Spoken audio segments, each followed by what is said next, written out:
बंगाल विभाजन के पीछे जो रीजन दिया गया ब्रिटिश गवर्नमेंट की तरफ से, उसमें दो टाइप होते हैं, जिसमें से एक ऑफिशियली रीजन था जो ब्रिटिश गवर्नमेंट ने दिया, और दूसरा जो इसका रीजन था एक वास्तविक मंशा था, जो ब्रिटिश गवर्नमेंट की जो वास्तविक मंशा थी वो उसका कारण हो जाता है। ब्रिटिश गवर्नमेंट ने जो ऑफिशियली रीजन दिया उसमें वो एडमिनिस्ट्रेशन को आधार बनाया, यानी कि प्रशासनिक कारण बताया उसने। ये बात सही था कि बंगाल का जो एरिया था एक बड़ा एरिया था, जैसे कि मैंने बताया कि तकरीबन 5 लाख के स्क्वायर किलोमीटर का एरिया था, उसके साथ ही 80 मिलियन का पॉपुलेशन था, जिसके कारण से इसके एडमिनिस्ट्रेशन को चलाने में बहुत सारी दिक्कतें आ रही थी। जैसे कि यहाँ संचार व्यवस्था अच्छी तरीके से लागू नहीं हो पा रहा था, जो भी गवर्नमेंट की तरफ से फंड दिए जा रहे थे आम जनता के लिए वो सही तरीके से व्यवस्थित रूप से आम जनता तक नहीं पहुँच पा रहा था। लेकिन जिस तरह से हाथी के दांत खाने के कुछ और दिखाने के कुछ और होते हैं, ठीक उसी प्रकार ब्रिटिश गवर्नमेंट के इसके पीछे वास्तविक जो रीजन था वो था राष्ट्रवादियों का गढ़।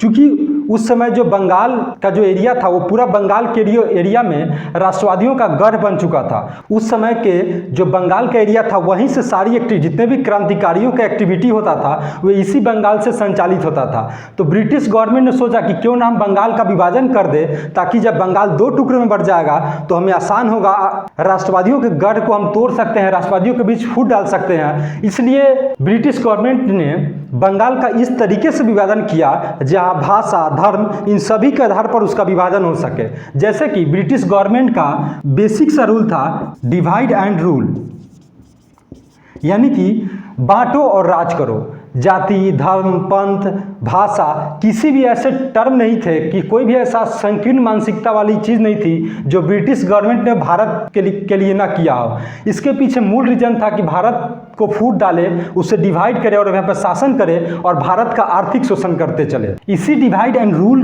पॉलिसी के हिसाब से बंगाल को डिवाइड किया गया और वहाँ जो राष्ट्रवादियों का गढ़ पूरी तरह से क्रांतिकारियों का जो गढ़ बन चुका था उसे तोड़ने की कोशिश की गई।